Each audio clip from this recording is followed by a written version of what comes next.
Minister, respected teachers and dear students, very good morning to all of you. So, I am here from Cancer Aid Trust, a social organization. We are working for cancer control in tune with the guidelines of World Health Organization and National Cancer Control Program of Government of India. Cancer is globally the second biggest killer disease after heart attack. உலகிலேயே இதய நோய்களுக்கு அடுத்ததாக இரண்டாவது மிகப்பெரிய உயிர்கொல்லி நோய் cancer. கேன்சரால் ஏற்படும் மரணம் எய்ட்ஸால் ஏற்படும் மரணத்தை விட 5 மடங்கு அதிகம்.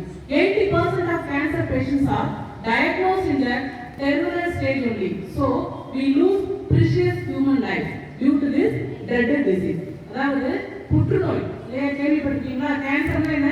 புற்றுநோய். இந்த புற்றுநோய் பற்றிய ஒரு சில தகவல்களை உங்க கூட நான் ஷேர் பண்ணிக்க வந்திருக்கேன். மற்ற வியாதிகளுக்கும் கேன்சருக்கும் உள்ள மிகப்பெரிய வித்தியாசம் என்ன அப்படின்னா, cancer will be silent in our body. நம்ம உடம்புல ரொம்ப சைலண்டா இருக்கும். அது கேன்சர் இருக்கிறதே நமக்கு தெரியாது. அதே நேரம் நம்ம கண்டுபிடிக்கிறதுக்குள்ள மற்ற இடங்களுக்கு ரொம்ப வேகமா பரவக்கூடிய தன்மை உடையது. அப்ப 100 பேருக்கு கேன்சர் இருந்தா 80 பேர் குணப்படுத்த முடியாத முற்றிய நிலையில் தான் அதை கண்டுபிடிக்கிறாங்க. கேன்சர்ல மொத்தம் 4 ஸ்டேஜஸ் இருக்கு. Stage 1, 2, 3 and 4. இந்த ஸ்டேஜ் 1 and 2ல நம்ம அதை கண்டுபிடிச்சோம் அப்படின்னா 100% குணப்படுத்த முடியும். அதற்கான செலவு குறைவாக தான் ஆகும். அதே ஸ்டேஜ் 4ல நம்ம கண்டுபிடிக்கிறோம் அப்படின்னா எவ்வளவு செலவு செய்தாலும் அவங்க நீண்ட நாட்களுக்கு உயிரோட இருக்க முடியாது இல்ல. அப்ப என்ன செய்யணும்? கேன்சரோட ஆரம்ப அறிகுறிகள் ஏர்லி சிம்டம்ஸ் என்ன அப்படின்னு நம்ம தெரிஞ்சு வச்சுக்கணும். இந்த சிம்டம்ஸ் எல்லாம் இருந்தா அது கேன்சரா இருக்குமா அப்படின்னு நம்ம சந்தேகப்படணும். அதே மாதிரி உணவு பழக்கம், வாழ்க்கை முறை இரண்டையும் நம்ம சரியா அமைச்சுக்கணும். So how can we prevent cancer?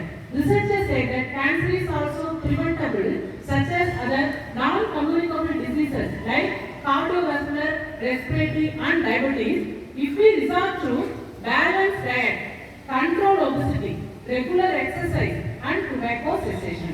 These 4 are the risk factors, say World Health Organization. உலக சுகாதார நிறுவனம் என்ன சொல்றாங்க அப்படின்னா, 4 விஷயங்கள் நம்ம ரிஸ்க் எடுக்க கூடாது. சரியான உணவு முறை, சரியான உடல் எடை, சரியான உடற்பயிற்சி, புகையிலை பயன்படுத்துவதை தவிர்த்தல். இந்த 4ஐயும் சரியா ஃபாலோ பண்ணா கேன்சர் மட்டும் இல்ல எந்த வியாதியுமே நமக்கு வராது. Remember children, this is the age at which we can easily develop bad habits, due to which we are bound to suffer when we grow up. Because habits are easy to grow but difficult to break. அதாவது பழக்கம் அப்படிங்கிறது சீக்கிரம் நம்ம இடத்துல வந்துரும், அவ்வளவு எளிதில் நம்ம விட்டு போகாது. I can explain you how do you spell habit. H-A-B-I-T. இல்லையா? If I remove H, what remains? A bit, ஒரு பகுதி அப்படியே இருக்கு. Again if I remove A, what remains? திரும்பவும் bit remains, which means some part is there. And finally if I remove B, what remains? It, the habit is still remaining there. So habit அப்படிங்கிற வார்த்தையிலிருந்து நம்மளால அதை நீக்க முடியல. அப்ப நம்முடைய வாழ்க்கையில we are following so many eating habits and living habits. என்ன சாப்பிடணும், என்ன சாப்பிட கூடாது அப்படிங்கறத தெரிஞ்சுக்கணும், ஃபோக்கஸ்டா இருக்கணும். அதே மாதிரி லைஃப் ஸ்டைலை நம்ம ஃபாலோ பண்ற பழக்கங்கள்ல நம்ம ரொம்ப ரொம்ப கேர்ஃபுல்லா இருக்கணும். Take a lot of green leafy vegetables which contains fibers and antioxidants. கீரை, பச்சை காய்கறிகள், அதாவது வேக வைக்காத ரா வெஜிடபிள்ஸ், பச்சை காய்கறிகளை அதிகமா எடுத்துக்கணும்.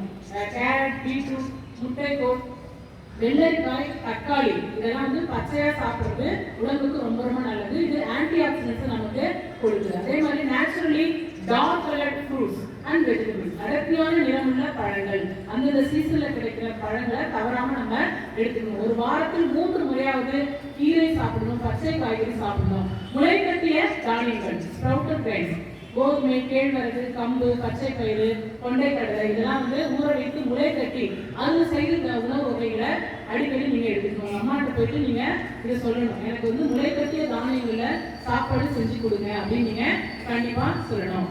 Take 12 to 14 glasses of clean water daily. It will help you in several ways. அதே மாதிரி you have to say goodbye to junk food.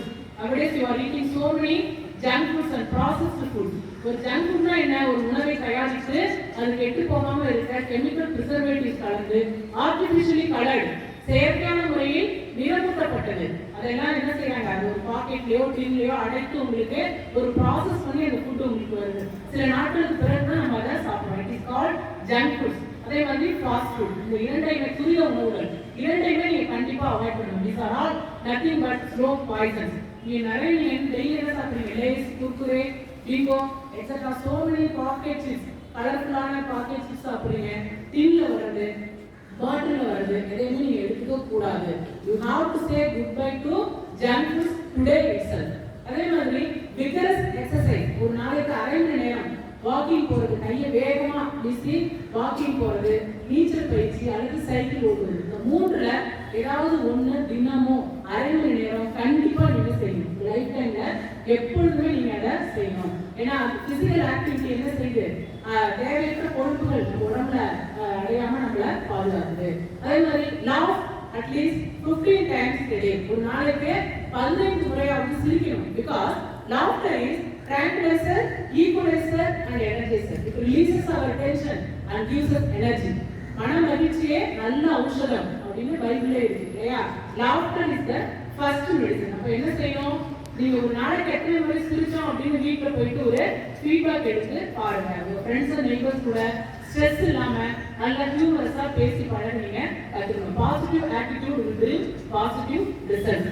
அதே மாதிரி அதிக சூடு அதிக குளிர்ச்சி, டூ எக்ஸ்ட்ரீம் லெவல்ஸ் பயன்படுத்த கூடாது. Because throat cancer. ரொம்ப சூடான காஃபி, டீ குடிக்கிறது, ரொம்ப குளிர்ச்சியான ஐஸ் வாட்டர் குடிக்கிறது, கூல் ட்ரிங்க்ஸ் குடிக்கிறது, இதெல்லாம் நீங்க தவிர்க்கணும். அதே மாதிரி carbonated cool drinks like Fanta, Pepsi, Coke, Mirinda இதெல்லாம் நீங்க அவாய்ட் பண்ணணும். பழங்கள் தயாரிக்கப்பட்ட ஃப்ரெஷ் ஜூஸ் மட்டுமே நீங்க எடுத்துக்கணும். இப்ப புற்றுநோய் தொற்று நோய் அல்ல. நம்ம குடும்பத்துல யாருக்காவது கேன்சர் இருந்தா அவங்களை தொட்டு அவங்களுக்கு உதவிக்கு செய்ய நீங்க தயங்க கூடாது. அவங்களுக்கு நமக்கு பரவாது. It is not infectious. ஆனா நம்ம ரத்த சம்பந்தப்பட்ட உறவுகளுக்கு கேன்சர் இருந்தா 5 முதல் 10% நமக்கு வருவதற்கான வாய்ப்புகள் உண்டு. அப்பா, அம்மா, அத்தை, தாய் மாமா, தாத்தா, பாட்டி இவங்க யாருக்காவது இருந்துச்சுன்னா 10% நமக்கு ரிஸ்க் இருக்கு. அப்ப என்ன செய்யணும்? நம்முடைய வாழ்க்கை முறையும் உணவு முறையும் நம்ம சரியா அமைச்சுக்கணும். அப்ப நம்மளும் நம்மளை பாதுகாத்துக் கொள்ளலாம். இப்ப கேன்சரோட ஆரம்ப அறிகுறி சுருக்கமா சொல்றேன். இப்ப அதுக்கு முன்னாடி tobacco is the only product which is 50% of the consumer. தன்னை வாங்குற கன்சியூமரை கொள்ற ஒரே ப்ராடக்ட் எதுனா புகையிலை மட்டும்தான். பான் மசாலா, சிகரெட், வெத்தலையோட புகையிலை, கூலிப்பு சொல்ற சின்னதா அந்த தலைவாணி மாதிரி இருக்கு, அதை வாய்க்குள்ள அடக்கிக்கிறது. இது எல்லாமே என்ன செய்யும்? 3 வகையான கேன்சரை ஆண்களுக்கு ஏற்படுத்துது. Oral cancer, throat cancer and lung cancer. இந்த 3 வகையான கேன்சரும் புகையிலைனால வருது. அப்ப என்ன செய்யணும்? You have to say goodbye to tobacco today itself. அதை பயன்படுத்தவே மாட்டோம் அப்படின்னு நீங்க உறுதிமொழி எடுத்துக்கொள்ள வேண்டும். இப்ப கேன்சரோட ஆரம்ப அறிகுறிகளை சுருக்கமா சொல்றேன். இந்த சிம்டம்ஸ் ரிப்பீட்டடா உங்களுக்கு இருந்துட்டே இருந்தா 15 நாட்களுக்கு மேல மெடிசின்ஸ் எடுத்து கியூர் ஆகாம இருந்தா நீங்க you have to doubt it. சந்தேகப்படணும். Partial paralysis, persistent headache, transitory blindness and fits. These may be due to brain cancer.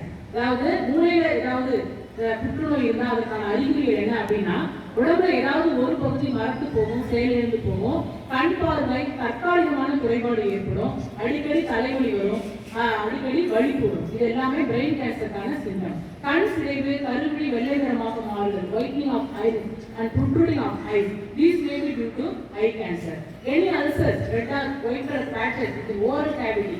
வாய்க்குள்ள ஏதாவது பேச்சஸ் இருந்தா, வெள்ளை சிவப்பு நிறத்துல ஆறாத புண் இருந்தா, நீண்ட நாட்களுக்கு இருந்தா அது ஓரல் கேன்சரா இருக்கலாம். வாயை சரியா மூட முடியாம பிரச்சனை இருந்தா it may B a symptom for oral cancer. Any pain or irritation while swallowing food or drinking water, முழுங்க முடியாம பிரச்சனைகள் இருந்தா, குரலில் பேசும் பொழுது அவங்க குரல் மாறினா, திடீர்னு அவங்க குரல் மாறினா, அடிக்கடி தொண்டையை செருமிட்டே இருக்காங்க அப்படின்னா it may be due to throat cancer. Unexplained cough and blood in sputum may be due to lung cancer. நுரையீரல்ல ஏதாவது பிரச்சனை இருந்தா நான் ஸ்டாப்பா இருமல் வரும், இருமல்ல ரத்தம் வரும். இதெல்லாம் நீங்க கவனிக்கணும். அதே மாதிரி continuous stomach pain, blood in motion இதெல்லாம் ஸ்டொமக் கேன்சருக்கான சிம்டம். எனி வாட் ஆகும், உடம்புல ஏதாவது மச்சம் அல்லது மரு இருந்து அந்த மரு வளர்ச்சி அடைந்தாலோ, நிற மாற்றம் ஏற்பட்டாலோ, மருந்துல இருந்து ரத்த கசிவு ஏற்பட்டாலோ உடனடியாக அந்த மருவை ரிமூவ் பண்ணிட்டு ஒரு பயாப்சி டெஸ்ட் எடுத்து இது கேன்சரா இல்லையான்னு நீங்க தெரிஞ்சுக்கணும்.